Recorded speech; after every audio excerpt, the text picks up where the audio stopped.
श्रीशुक उवाच भगवानपि तत्रैव बलदेवेन संयुतः अपश्यन्ति वसनगोपा निन्द्रयाग कृतोदयमयमान्।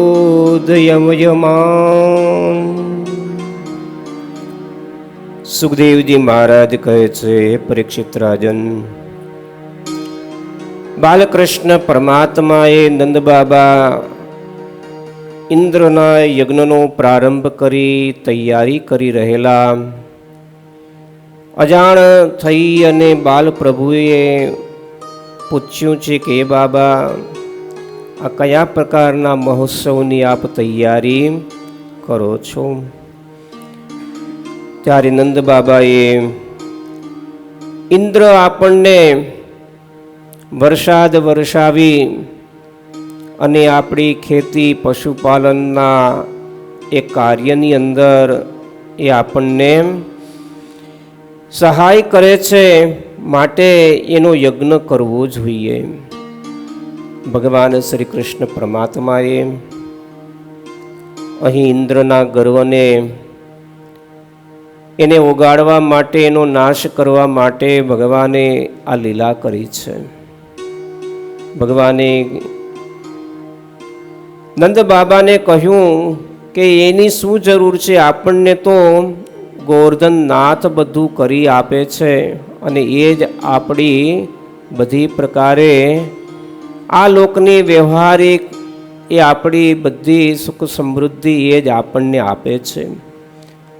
માટે માણસ પોતે એ પુરુષાર્થ, અહીં મહારાજ ભગવાન શ્રી કૃષ્ણ પરમાત્માએ કર્મનો જે ઉપદેશ આપ્યો છે, કહે છે, હે પિતા, પ્રાણી કર્મ વડે જન્મે મરે છે તથા કર્મ અનુસાર સુખ દુઃખને ભોગવે છે. ઈશ્વર પણ કર્મ કરનારને જ ફળ આપે છે અને જે કર્મ નથી કરતો તેને એવું ફળ એ આપે છે. સત્ય અને શ્રેષ્ઠ કર્મ કરે, શુભ કર્મ કરે તો તેને તેવું ફળ મળે, અશુભ કર્મ કરે તો તેને તેવું ફળ મળે. માટે ઇન્દ્ર કાંઈ કર્મ ફળને બદલાવા સમર્થ નથી, કોઈ પણ દેવો કર્મ ફળને બદલાવા સમર્થ નથી. જીવ પ્રાણી માત્ર દેવોની પણ આરાધના પૂજા આદિ કરી કર્મ ન્યૂન કરે, છતાં પણ ફળ સારું મેળવવાની અપેક્ષા રાખે છે. માણસ છે, કર્મ ન્યૂન કરવા છે, પાપ કરવા છે, પણ ફળ કેવું જોઈએ છે? મેવા મીઠાઈ વાળું. કોદરા જેવું કર્મ કરે ને મેવાની, સમજાય છે, ઘેંસ ખાવાનું કર્મ કરે અને પેંડાની અપેક્ષા રાખે, એટલે ક્યારેય પણ એ શક્ય ન બને. માટે દેવો, અસુરો, મનુષ્ય, પ્રાણી સર્વે સ્વભાવ કર્મને આધીન જ દેહ ધરે છે. માટે કર્મ જ એ ગુરુ અને કર્મ જ ઈશ્વર છે. માટે ઇન્દ્રની પૂજાની શી જરૂર છે બાબા? માટે આપણે સદા વનવાસી છીએ, જંગલો પર્વતોમાં જ આપણું રહેઠાણ છે. માટે ગાયો, બ્રાહ્મણોને ગિરિરાજની પૂજા કરવી જોઈએ. આમ પૂજા ભોજન આદિકની તૈયારી કરો.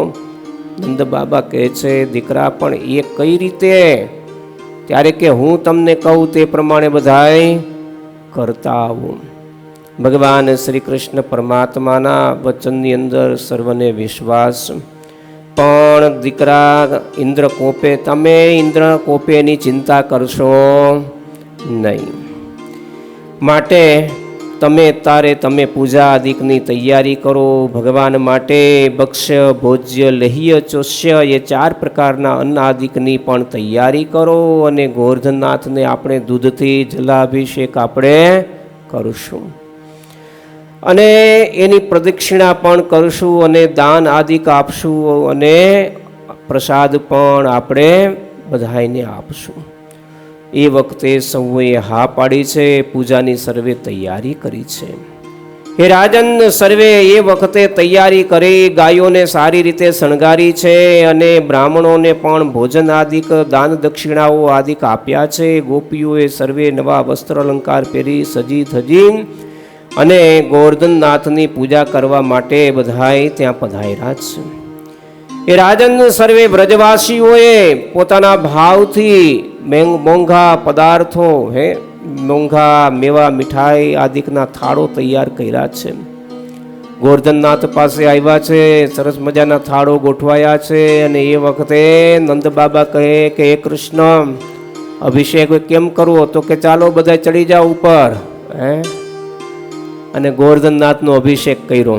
હવે આમ જો તો એમ કહેવાય ગોવર્ધનનાથ કેવો વિસ્તારથી પથરાયેલો છે. તો એ ગોવર્ધનનાથની પૂજા આજ બધાય કરે છે. અને ત્યારે કે પણ હવે આને ચાંદલો કેમ કરવો? ત્યારે કે શિખર ઉપર દહીંનો ચાંદલો કરો. દહીંનો ચાંદલો કર્યો. પણ બાબા કહે કૃષ્ણ, આ થાળ તો બધો ધરાવ્યો, પણ આ જમતા તો છે નહીં. કાલે જમતા જોયા છે, જમતા જમો ને થાળ જીવન જાઉં વારી. થાળની મેડલી શ્રવણ આપણે ગઈકાલે સાંજની સભાની અંદર કથાની અંદર કરેલી. તો આજ ગોવર્ધનનાથને પણ જોગાનો જોગ થાળ ધરવામાં આવ્યો છે. અને બધા એ ભગવાનને ગોવર્ધનનાથને પ્રાર્થના કરે છે કે હે પ્રભુ, અમારો આ થાળ જમો. ભગવાન કહે છે પ્રાર્થના કરો. બધા એ પ્રાર્થના કરે છે. ત્યારે થાળ ધરાવ્યો છે. અને ત્યારે કહે છે પણ દીકરા, આ તો કાંઈ જમતા તો છે નહીં, માટે કેવી રીતે આપણો આ થાળ જમે? ત્યારે કે તમે બધા પ્રાર્થના કરો. ને ત્યારે પ્રાર્થના કરતાની સાથે જ એ જ વખતે ગોવર્ધનનાથે પર્વતમાંથી 2 હાથ કાઢી અને એક થાળ જમવા માંડ્યા. જમો ને થાળ જીવન જાવું વારી રે. જમો ને થાળ જીવન જાવું વારી રે. જમો ને થાળ જીવન જાવું વારી રે. જમો ને થાળ જીવન.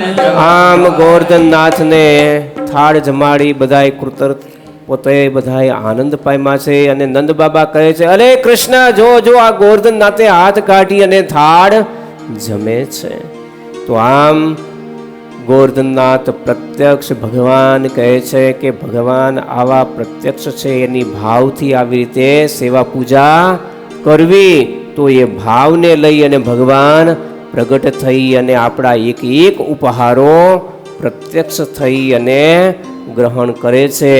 એવો પ્રભુએ આ લીલાના માધ્યમે કરીને આપણને ઉપદેશ આપ્યો છે.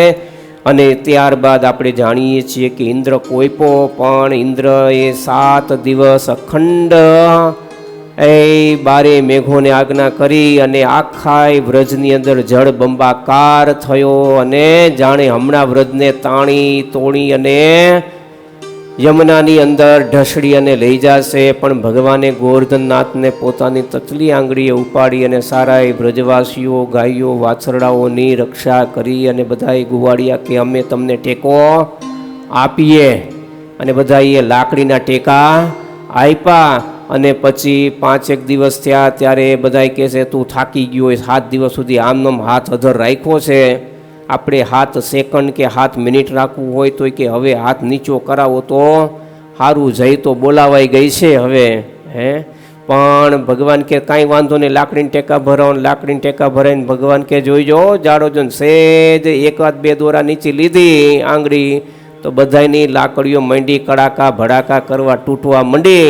ત્યારે કે કાના કાના કાના બચાવજે ને ભગવાને વળી પાછી આંગળી રાખી.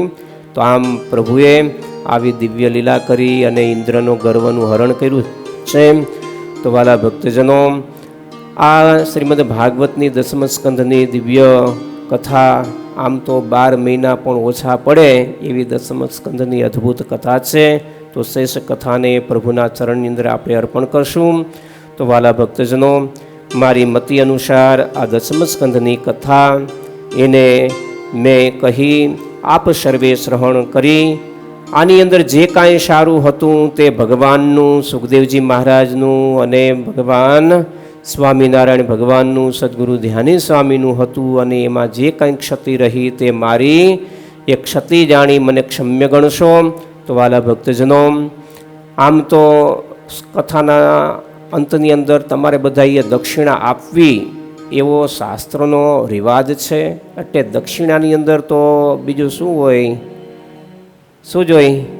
ત્યાગી સંતોને ન ધન જોઈ કે ના લોકની અંદર બીજી કોઈ વસ્તુ પદાર્થ જોઈ, પણ એટલું માગીએ કે ભગવાનનું ભજન બધાય તમે ખૂબ કરો છો અને વિશેષ કરો, અને કથા વાર્તાના પીપાસુ વિશેષ બનો, કારણ કે કથા વાર્તાથી જ બધું સુખ આપણને આવે.